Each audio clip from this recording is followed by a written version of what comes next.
Բարև ձեզ, Հորիզոնը սկսում է աշխատանքային շաբաթը։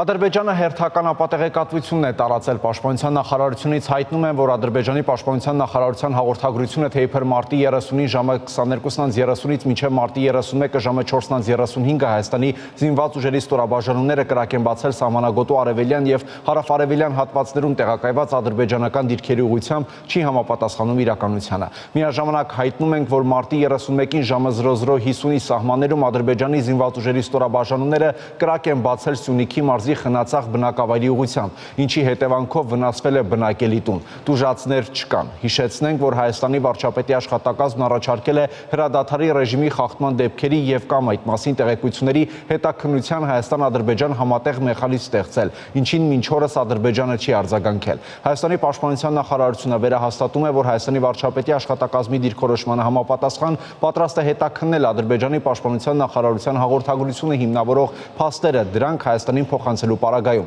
Միևնույն ժամանակ ադրբեջանական կողմին կոչ են կանում հետաքննել խնացախ բնակավայրի բնակելի տան գնդակոծման փաստը եւ հանդես գալ հրապարակային պարզաբանումներով, ասված է Պաշտպանական գերատեսչության հաղորդագրության մեջ։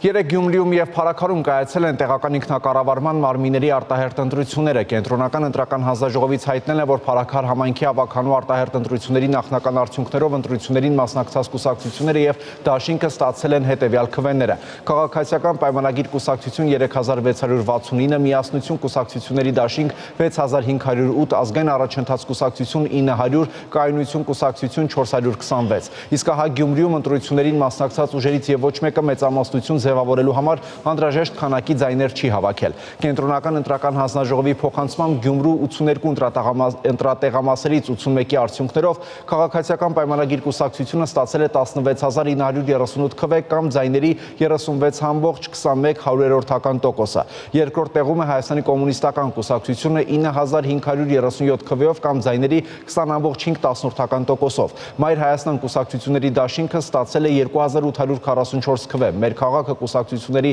դաշինքը երրորդ տեղում է 7296 ձայներով, որը կազմում է 15.5%։ Իմ հզոր համայն կուսակցությունը ստացել է 3659 քվե, ապրելու երկիր կուսակցությունը 1658 քվե, Հայաստանի աշխատավորական սոցիալիստական կուսակցությունը 642 քվե, Եվրադաշին կուսակցությունների դաշինքը 2071 քվե, Դեմոկրատական այլընտրանք կուսակցությունը 1387 քվե։ Ընդդիմադիր երկու ուժերը Իմ հզոր համայն կուսակցության թեկնածու Ռուբեն Մխիթարյանն ու Մայր Հայաստան կուսակցությունների դաշինքի թեկնածու Կարեն Սիմոնյանն արդեն հայտարարել են, որ կմիանան երկրորդ տեղը զբաղեցնող ընդդիմադիր թեկնածու Վարդան Ղուկասյանին։ Վարչապետ Նիկոլ Փաշինյանը Facebook-յան էջում գրել է. Հայաստանի Հանրապետության քաղաքացին ազատորեն ընտրություն կատարելու հնարավորություն ունի։ Քաղաքացու ընտրությունը մեզ համար օրենք է։ Շնորհավորում եմ քաղաքացու վստահության արժանացած ընտրություններում հաղթած բոլոր քաղաքական ուժերին եւ թեկնածուներին։ Ընտրողների կամքի վրա ապօրինի ազդեցության մասին բոլոր ահազանգերը պետք է մանրամասն քննվեն, դրանց հետագա կրկնությունը բացառելու առաջնահերթ նպատակադրմամբ, հայտարարել է վարչապետը։ Կայացել է հայկական համադպրոցական գիտության փառատոնի եզրափակիչ փուլը, լավագույնը ճանաչված ծրագրերը հնարավորություն կունենան մասնակցելու Միացյալ Նահանգների միջազգային գիտական եւ ճարտարագիտական տոնավաճառին, ինչպես նաեւ երիտասարդ գիտնականների համար Եվրամիության մրցույթին։ 250 աշակերտ եւ 94 նորարարական նախագիծ էր այս տարի ներկայացվել մաթեմատիկա ծրագրավորում, ֆիզիկա, աստղագիտություն, քիմիա, կենսաբանություն եւ սոցիալական գիտությունների անվանակարգերում։ Գյումրիից 5-րդ դասարանի աշակերտները նախագծի համար ուսումնասիրել էին Գյումրիի օդի աղտոտվածության խնդիրը։ Հարցին թե ինչու հենց այս խնդիրը հետաքրքրեց նրանց, աշակերտներից մեկը պատասխանեց, որ չափազանց կարեւոր է իր հարազատ քաղաքի մաքուր օդը։ Մենք առաջին անգամ քարտեզագրել ենք Գյումրի քաղաքի օդի աղտոտվածության քարտեզը օգտվելով կից տեխնոլոգիաներին։ Օգտագործել ենք շարժական սենսորներ, որովհետեւ ստեղծել ներկայապահի գտնվող տվյալները։ Այս հանդուկ ուշադրություն ենք դարձել տոմիկային հատվածների ջերմության սարքերի վրա։ Տոմիկային հատվածները համարվում են ամենալուրջ աղտոտիչներից մեկը։ Մեր աշխատանքի ժամանակ կատարել ենք հետազոտություններ, հետազոտության ժամանակ կատարել ենք չափումներ, որովհետեւ շատ խիստ արդիական է եւ վնասում է մեր առողջությունը։ Կարող է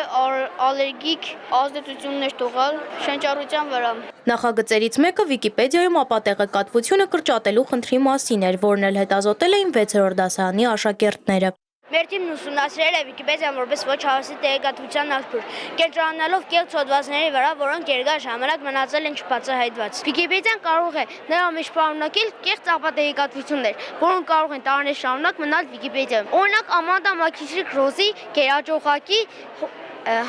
կեղծ համբավը։ Վիկիպեդիայում նշվում էր, որ նա եղել է իր ժամանակների ամենավաճառվող գրողներից, բայց իրականում նրա գրքերը մնում էին աննկատ։ Այս տեղեկությունը Վիկիպեդիայում մնում էր տարիներ շարունակ, մինչ ի վերջո չբացահայտվեց, որ այդպիսի բան գոյություն չի ունեցել։ Կրթության, գիտության, մշակույթի և սպորտի նախարարի տեղակալ Արաքսիա Սվաջյանի խոսքով այս տարի փառատոնը գրավել է ավելի մեծ թվով աշակերտների, ինչը վկայում է գիտության հանդեպ նրանց աճող հետաքրքրության մասին։ Փառատոնի ավարտին լինում են նաև հաղթող նախագծեր, իսկ ովքեր եւ ինչ չափորոշիչներով են ընտրում հաղթողներին, նախարարի տեղակալը նշեց։ Պատահական չի, որ այս նախագիծը իրականացվում է Բարձրագույն կրթության գիտության կոմիտեի կողմից, որովհետև թեև դպրոցական ոլորտը համակարգվում է հանրակրթության կողմից, բայց այնուամենայնիվ որպեսզի մենք խթանենք սովորողների այս գիտականությամբ զբաղվելու, գիտությամբ զբաղվելու, գիտական փոքր հետազոտություններ կատարելու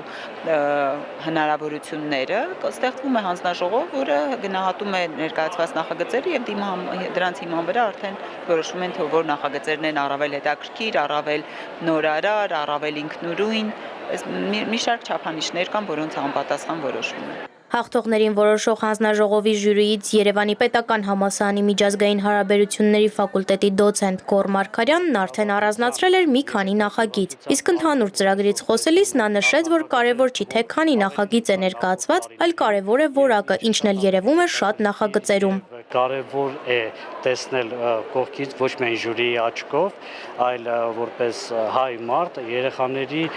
ներգրավվածությունը, հետաքրքրվածությունը գիտական պրոցեսներում, գիտության նկատմամբ իրենց ունեցած հետաքրքրության աճի տեսանկյունից։ Ուշագրավ է, որ 6-րդ, 7-րդ դասարանի դպրոցականների կողմից առաջ է քաշվել ընդգծված, մշակված մեթոդոլոգիայով, մեթոդաբանությամբ այնպիսի հրաշալի ծրագիր է առաջ քաշված, որ ուղղակի ես ինքս զարմացած էի։ Նախարարի տեղակալի խոսքով էլ կարևոր է այն, որ նախագծի ավարտից հետո աշակերտները հնարավորություն են ստանում մասնակցելու միջազգային փառատոնների եւ ծանոթանալու այլ երկրների փորձին։ Զվարթ Ղազարյան, Լևոն Խաչատրյան, Հորիզոն։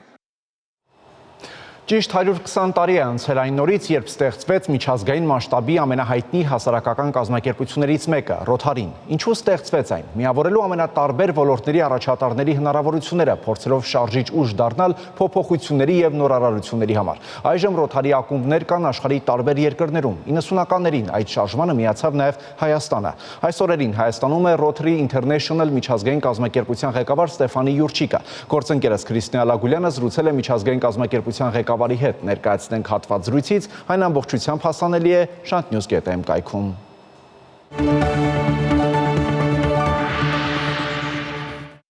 Եկեք սկսենք ձեր այցի նպատակից։ Որն է այն։ Դե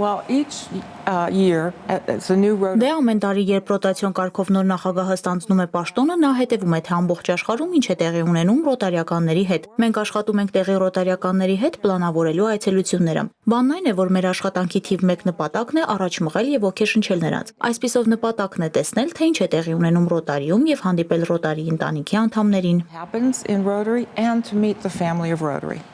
Շատ լավ։ Սա առաջին այցն է Հայաստան։ Ինչ կուզենայիք իմանալ։ Դե ինձ ամենից շատ հետաքրքրում է այն, թե ինչպես են ռոտարի ակումբները զբաղվում այն խնդիրներով, որոնց դեմ պայքարում են ամբողջ աշխարհում։ Մենք ունենք ավելի քան 46000 ակումբ։ Արդյոք նրանք նույնն են անում։ Այդ ակումբներն ուսումնասիրում են համայնքները եւ ասում, թե ինչը կարող են բարելավել։ Այսպիսով նախագծերի բազմազանությունը կախված է յուրաքանչյուր առանձին համայնքից։ Ես գիտեմ Հայաստանի իշխանությունների հետ ձեր հանդիպումների մասին։ Ինչ հարցեր են օրակարգում։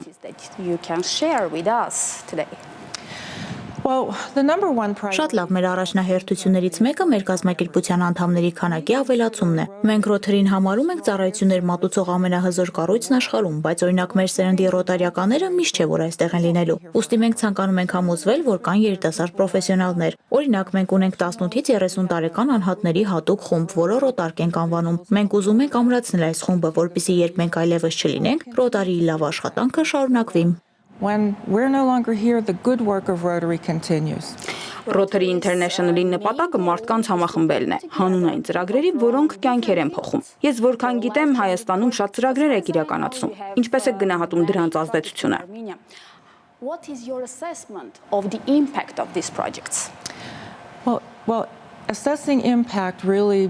Ազդեցիկության գնահատումը պետք է մշտապես լինի ուշադրության կենտրոնում։ Ազդեցիկ նշանակություն ունենալը մեր առաջնահերթություններից է։ Որքան մեծ է ազդեցությունը, այնքան այն մեծ նշանակություն կունենա մեզ համար ամբողջ աշխարհում։ Մենք մշտապես հիշեցնում ենք Rotary ակումբներին գնահատել, թե օրինակ ինչից սկսել, ինչպես այն ավելի լավը դարձնել, ապա չափել, թե արդյոք ազդեցություն ունեցել ես, թե ոչ։ see where you start with an area, then do what you're going to do to make it better, and then measure it to see if you've had an impact. What are the directions of this? Որոնք են ուղղությունները։ Մեր կիզակետում 7 ոլորտ կա։ Շատ բան կախված է համայնքներից։ Օրինակ որոշ ծրագրեր կարող են վերաբերել կրթությանը, որոշները հիվանդությունների կանխարգելմանը եւ բուժմանը, ջրային ոլորտին ու սանիտարական մաքրմանը, խաղաղության կառուցմանը, համայնքներին ու տնտեսական զարգացմանը։ Իսկապես շրջանակը մեծ է։ Peace building, community and economic development, so it really varies across a broad spectrum. Now in Armenia, peace building. Հայաստանում այժմ խաղաղության կառուցումը առաջնային պլանում է։ Ինչպիսի կարծիք ունեք այս մասին։ It's a top priority for Rotary as well because we're an organization. Դա Rotary-ի համար առաջնահերթություն է, քանի որ կազմակերպությունը հիմնված է աշխարհընկալման ու խաղաղության գաղափարների վրա։ Խաղաղությանը մենք այլ կերպ ենք վերաբերվում։ Օրինակ, մենք չենք կարող դադարեցնել պատերազմները, չենք կարող բանակցել գերիների ազատ արձակման համար, բայց կարող ենք ներգրավելով համայնքներում ու հասարակության մեջ ամեն ինչ անել, որ խաղաղությունը բարգավաճի։ Ուստի երբ օրինակ մարդիկ քաղցած են, մենք սնունդ ենք հասցնում, երբ ջրի կարիք ունեն, մենք մաքուր ջրի հասանելիություն ենք ապահովում։ Եթե դպրոցում խնդիր կա, մենք օրինակ ծրագիր ենք անում, այլ կերպ ասած անում ենք ամեն ինչ, որը օգնի խաղաղ միջավայրի զարգացմանը։ If schools need help with anti-bullying, we go in and provide programs. So everything we do helps to create an environment where peace can flourish. And now Armenia is seeking for new opportunities. Հայաստանը տարբեր հնարավորություններ ու համագործակցություններ է փնտրում։ Նոր համագործակցությունների ինչ պոտենցիալ կա։ Ինչ ուղղություններ եք դիտարկում։ What directions do you envision? Yeah. Well, Rotary has a vision. Rotary-ն մի տեսլական ունի, որը սկսվում է միասին բառից։ Մենք ինքներս կարող ենք շատ բաներ անել, բայց երբ գործընկեր ենք այլ կազմակերպությունների, հիմնադրամների, կառավարությունների հետ, ապա մենք կարող ենք միասին անել լավագույնը։ Միասին մենք կարող ենք ավելին։ Կարծեմ Մայր Թերեզան է ասել, որ ինքս կարող եմ անել որոշ բաներ, բայց երբ աշխատում եմ ուրիշների հետ, ավելին կարող եմ անել։ Սա է մեր փիլիսոփայությունը։ Myself, I can do some things, but when I work with others, I can do so much more. Yes. And that's our philosophy. And now there are many challenges in the world. Այժմ աշխարհը փոխվում է, բախվում է մի շարք մարտահրավերների։ Ինչպես կարող է Rotary-ի փորձը օգնել հաղթահարել դրանք։ Experience of Rotary helps to overcome these challenges and mitigate the challenges. By doing what we do best, and that's addressing. Շարունակելով անել այն, ինչ ամենալավն ենք անում, դրանով արձագանքելով այն ամենին, ինչ անհրաժեշտ է համայնքներին։ Գիտես, մեր առաջնահերթությունն այն է, որ մենք կարողանում ենք մոբիլիզացնել մարդկանց, քանի որ շատ ռոթարիականներ ունենք։ Մոտ 200 երկրներում ավելի քան 1.2 միլիոն ռոթարիականներ։ Ուստի երբ ուշադրության արժանի հարցեր կան, շատ հեշտ է Rotary-ի համար միավորել ակումբները այդ խնդրի վրա աշխատելու համար։ Clubs and districts together so that they can work on something that is an issue.